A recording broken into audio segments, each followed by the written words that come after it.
तो आप सब कैसे हो। आज क्लास 11th का पॉलिटिकल साइंस का चैप्टर नंबर 1 जो सेकेंड बुक का है, जिसका नाम है राजनीतिक सिद्धांत एक परिचय। इसके जितने सारे इंपॉर्टेंट क्वेश्चन बनेंगे, सारे इंपॉर्टेंट क्वेश्चन को इस वीडियो में डिस्कस करेंगे। वीडियो को अंत तक बने रहे।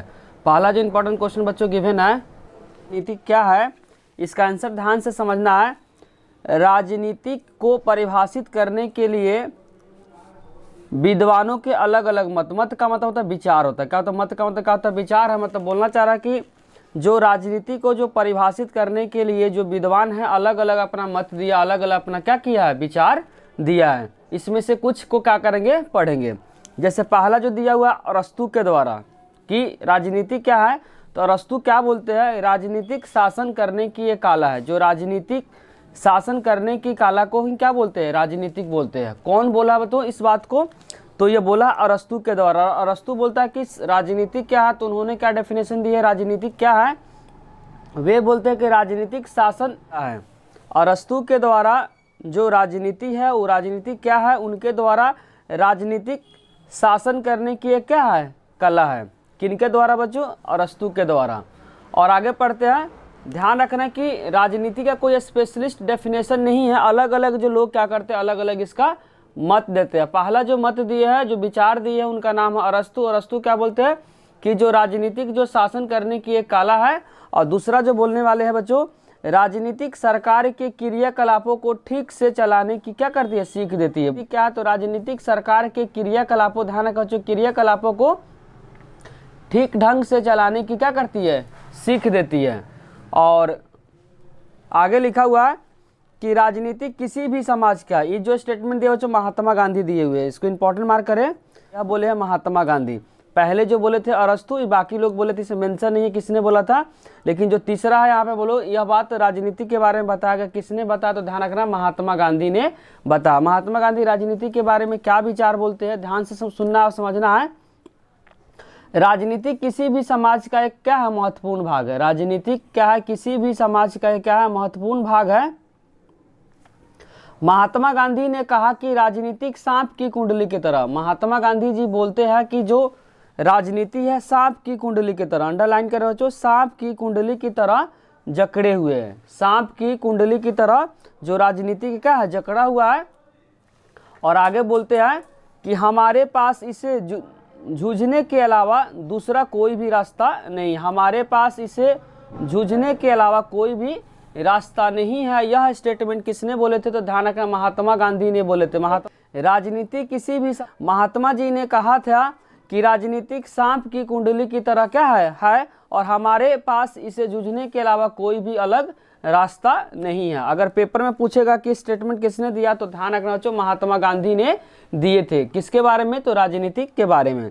अगर बच्चों क्वेश्चन नंबर फर्स्ट में समझने में किसी भी प्रकार का डाउट हो रहा है तो कमेंट बॉक्स में जरूर लिखें। अब हम लोग पढ़ेंगे बच्चों क्वेश्चन नंबर 2 कि राजनीतिक सिद्धांत क्या है। बहुत इंपॉर्टेंट क्वेश्चन बच्चों कि राजनीतिक सिद्धांत क्या है, इसको इंपॉर्टेंट मार्क करें।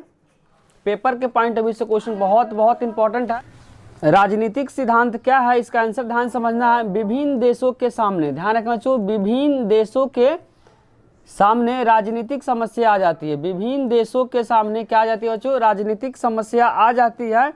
उन समस्याओं को सुलझाने के लिए, ध्यान रखें बच्चों, उन समस्याओं को सुलझाने के लिए राजनीतिक सिद्धांतों की क्या होती है, आवश्यकता पड़ती है।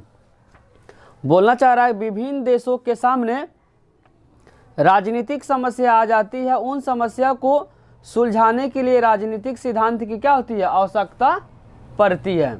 आगे लिखा हो बच्चों, राजनीतिक सिद्धांत विभिन्न विचारकों द्वारा दिए गए। जो राजनीतिक जो सिद्धांत है बच्चों, विभिन्न बड़े बड़े जो विचारक है उनके द्वारा दिए गए हैं। जैसे कि इसमें एग्जाम्पल आप याद कर सकते हैं, सुकरांत के द्वारा, प्लेटो के द्वारा, अरस्तु के द्वारा, चाणक्य का बच्चों 3 नाम है।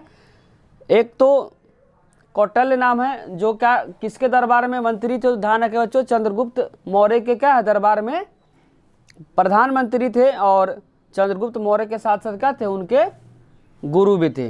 चंद्रगुप्त मौर्य के क्या थे, गुरु थे। और इन्हें बहुत बड़े बुक लिखे, उन बुक का नाम अगर पूछेगा कि चाणक्य कौन सी बुक लिखी थी, तो ध्यान रखो बच्चों अर्थशास्त्र नामक बुक लिखी है। अर्थशास्त्र नामक बुक लिखी है, किसने लिखी है बच्चों, चाणक्य का 3 नाम है। एक तो चाणक्य हो गया, फिर कौटिल्य हो गया और विष्णुगुप्त हो गया।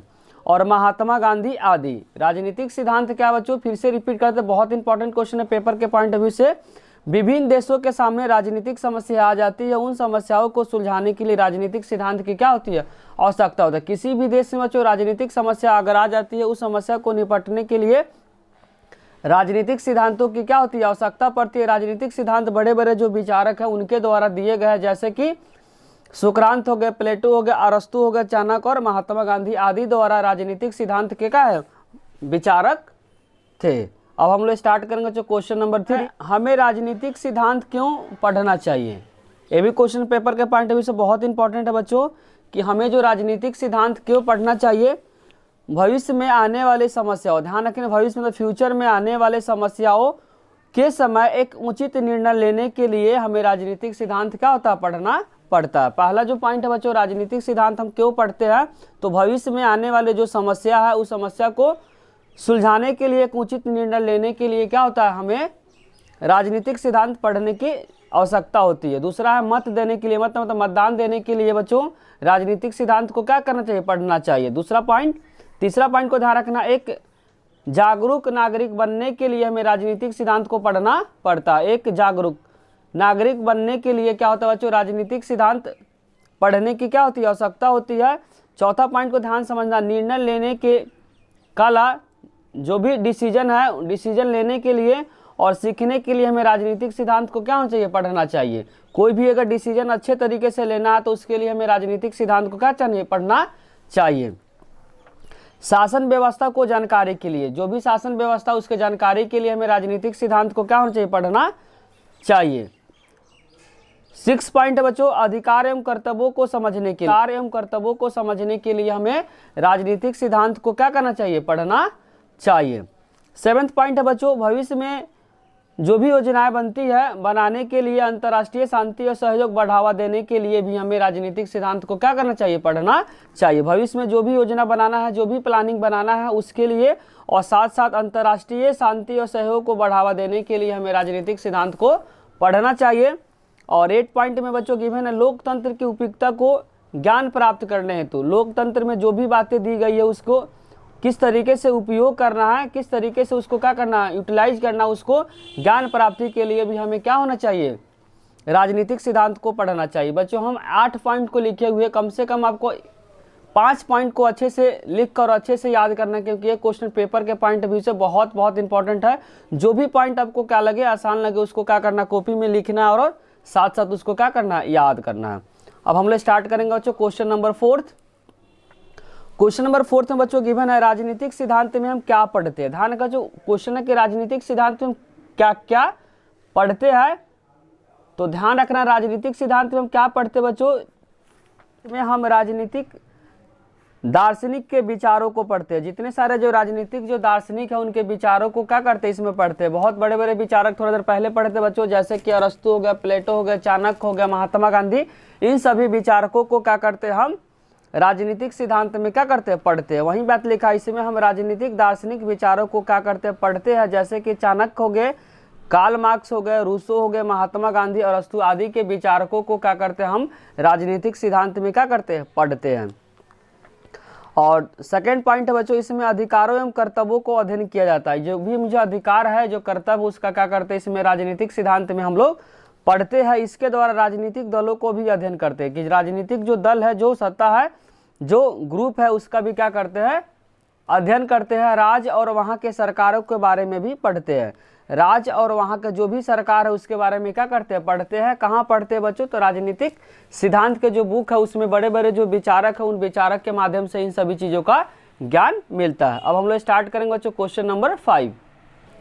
क्वेश्चन नंबर 5 में बच्चों गिवन है, राजनीति का अर्थ क्या है। ध्यान रखना बच्चों, राजनीति जो हम लोग पढ़ रहे हैं उसका अर्थ क्या है, तो ध्यान रखना राजनीतिक 2 शब्दों से मिलकर बना हुआ है। राजनीतिक जो है बच्चों 2 शब्दों का समूह है या 2 शब्दों से मिलकर बना हुआ। पहला जो शब्द ध्यान रखना बच्चों राज है, क्या है, पहला जो शब्द उसमें राज है, दूसरा जो शब्द है बच्चों नीति है। राजनीतिक 2 शब्दों से मिलकर बना हुआ। पहला जो शब्द है बच्चों राज है, दूसरा जो शब्द है क्या है, नीति है। राज का जो मतलब होता है शासन, राज का जो मतलब होता है बच्चों क्या होता है, शासन होता है। और नीति का मतलब होता है, ध्यान रखना बच्चों, जो नीति है राजनीति में, राज का मतलब ध्यान रखना बच्चों शासन होता है, और नीति का जो मतलब होता है उचित समय और उचित स्थान पे उचित कार्य करने की कला। ध्यान रखें बच्चों, जो नीति का मतलब होता है उचित समय पे, जो भी समय सही है, और उचित स्थान पे और उचित क्या है कार्य करने की क्या है कला को ही हम लोग क्या बोलते हैं, राजनीति का अर्थ बोलते हैं।